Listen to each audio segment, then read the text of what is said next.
America declare the war, let them assemble all their armaments there in South China Sea. Fire the first shot, and I'll be glad to do the next.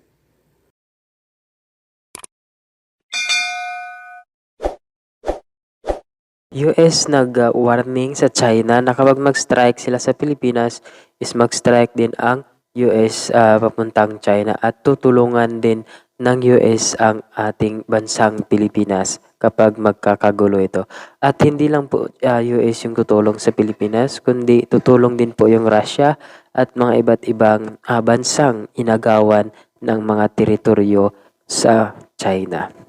Do not force my hand into it. Do not force me to declare war. Hello mga ka-explore, wag kalimutan mag-subscribe, click all the bell po tayo. Ito po si Jonathan Evelyn from Cebu, Philippines and welcome to Visayas Explorer TV YouTube channel. So, ang video na ito ay para po sa update tungkol po sa conflict ngayon sa Pilipinas kalaban yung China. Hindi lang po Pilipinas ang kalaban ng China, kundi kalaban din ng China yung Taiwan at yung Japan at iba pang mga bansa.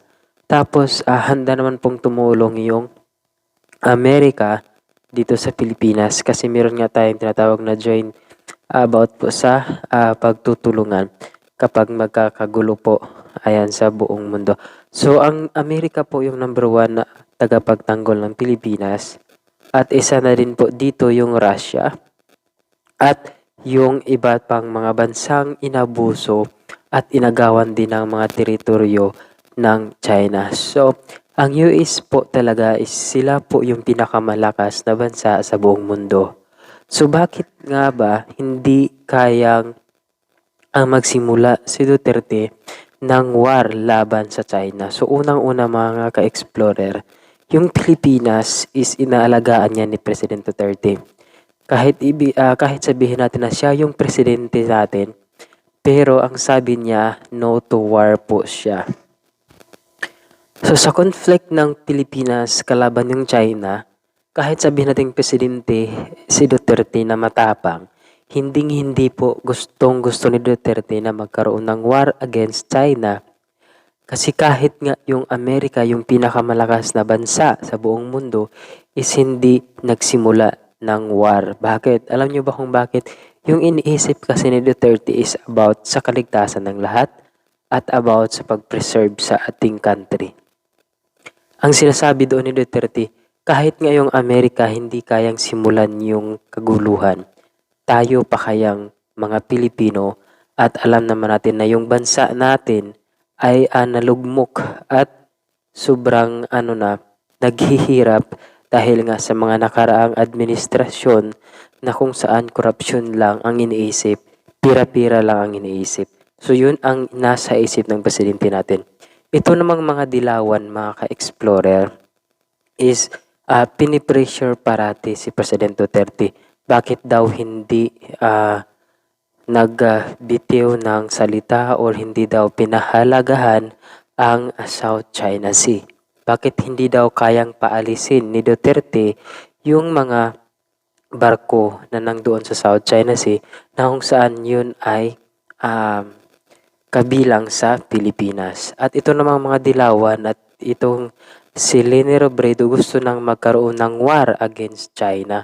So itong mga dilawan is gusto nilang magkaroon ng war para kapag marami ang namatay at nalugmok at naghirap ang ating bansa ay isisi nila kay President Duterte. So yun ang ginagawang parang pain ng mga dilawan at pinipressure nila si President Duterte.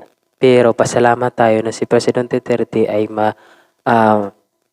marunong mag-isip at pinahalagahan ang mga tao or tayong mga Pilipino.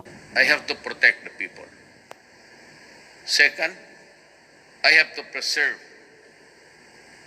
the country Na nasa ating bansa. Kasi nga isipin niyo mga ka-explore, kahit nga sa yung Amerika, yung pinakamalakas na bansa sa buong mundo, hindi sila nagsisimula ng away kasi alam nila kung ano ang pwedeng mangyari sa isang bansa kapag magkakaroon nito ng kaguluhan. Unang-una, masisira ang lahat ng mga bagong mga pinapatayong infrastruktura sa isang bansa at maghihirap at marami ang mamamatay sa digmaan na kung meron man. So yun ang iniisip ng Pangulo natin. Yung Pangulo natin ay sobrang napakatalino. Iniisip muna niya ang kaligtasan at kapakanan ng mga tao bago po siya gagawa ng aksyon. Kaya kayong mga dilawan, chill lang kayo.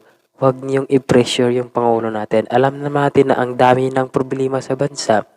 Yung coronavirus na nga lang, yung pandemic na nga lang, hindi kayang lutasin kahit saang bansa. Hindi pa natatapos. Diba? So makikipag-war ka pa sa China. So ano na ang mangyayari sa bansa natin? Alam na naman natin naghihirap ang ating bansang Pilipinas. Ito kasi mga dilawan laging pinipressure yung president natin. Kahit ano yung gagawin ng president natin, personal na ginagawa, nagmumotor, nag-golf, pinapakialaman nila. Sabi ng iba, 400,000 daw yung sahod ng presidente buwan-buwan. Tapos nag-golf at nagmumotor lang. So parang pinupuna nila lahat ng ginagawa ng presidente. Kahit siguro pag nagsisiya ring presidente, ayaw nila. Kasi ang malaki ng sahod ng presidente. Of course, napakalaki ng sahod ng presidente kasi hindi madali ang pag-govern ng isang bansa. So wag nating punain. Yung mga dilawan kasi ang problema sa kanila at minamadali pa nga nila yung presidente na mawala sa pwesto. At yung iba nga nagdadasal pa na mawala na yung presidente. Yun ang napaka-asamang ugali ng mga dilawan. Alam niyo ba kung bakit nila ginagawa yan? Kasi nga hindi na sila makapag-kukurap. Hindi na sila makakakuha or makapagnakaw sa kaban ng bayan. Kaya gusto nilang umupo yung mga dilawan para tuloy-tuloy yung pagnanakaw nila ng pera sa kaban ng bayan at yung bansang Pilipinas ay bumagsak. Tingnan nyo, nung kapanahonan ni Marcos mga ka-explorer, naging mayaman na sana yung bansa natin. Pero pagkatapos nung nakaupo na, ang mga Aquino, muling na bumagsak ang ating bansa. Ang daming basura, lahat-lahat, hindi natapos ang mga proyekto. So kung kayo ang tatanungin, kung kayo ay buboto, this coming 2022, sino ang iboboto nyo? Diba? Iisipin natin ng maigi. Yung mga dilawan na yan, pangungurap lang yung iniisip nila na yumaman sila isa't isa. Pero hindi nila iniisip na gumaganda at yumaman ang bansa natin na in the future, titirhan ng ating mga bagong generation. So dapat yun ang presidente na pipiliin natin, yung payamanin ang bansa, hindi yung korupsyon sa isa't isa na nasa gobyerno. So ngayon is kung si President Duterte pa ang namumuno noon way back 10 years, ang sabi nga niya, bigyan niyo pa ako ng ilang years or 6 to 10 years at gagawin kong pinakamalakas na bansa ang Pilipinas. Lahat ng mga rehiyon mayroon ng mga iba't ibang napaka-high-tech na mga gamit na pandigma. Yun ang binitawang salita ni Rodrigo Duterte.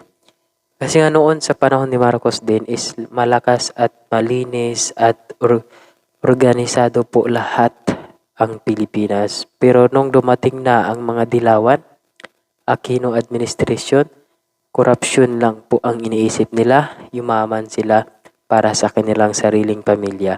At yun ang nangyayari sa Pilipinas, naghihirap, ang daming basura. So nung naupo na si President Duterte, nilinis ni President Duterte lahat ng mga basura sa buong Pilipinas at ginawang organisado ulit yung bansang Pilipinas. So ngayon is marami na siyang tayong mga airport, tayong mga iba't ibang building para sa pagbabago sa Pilipinas. So yun ang nagawa ng presidente natin. Ito namang mga dilawan is gusto nilang i-pressure yung president natin.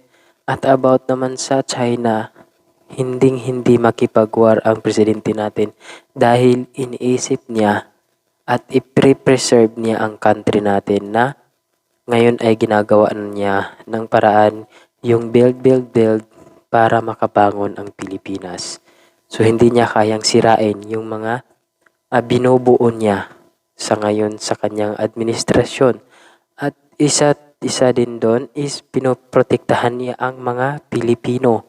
Hindi niya hayaang maraming mamamatay na mga kapwa Pilipino natin. So, ayun na mga ka-explorer, kayo na po ang bahalang react din sa ating video na ito. Huwag kalimutang mag-subscribe, mag-click all po tayo para updated kayo sa mga bagong uploads ko.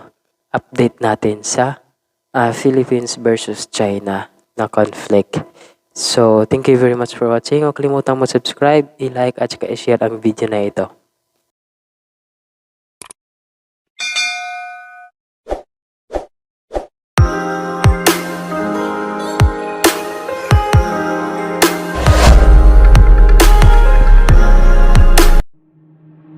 Waste another day, eyes on my display. You say we need a change, and I feel that you mean it. You mean it. But you're so right, we're losing track of time, buying things online, and it's not like we need them. We don't need them. So can we just slow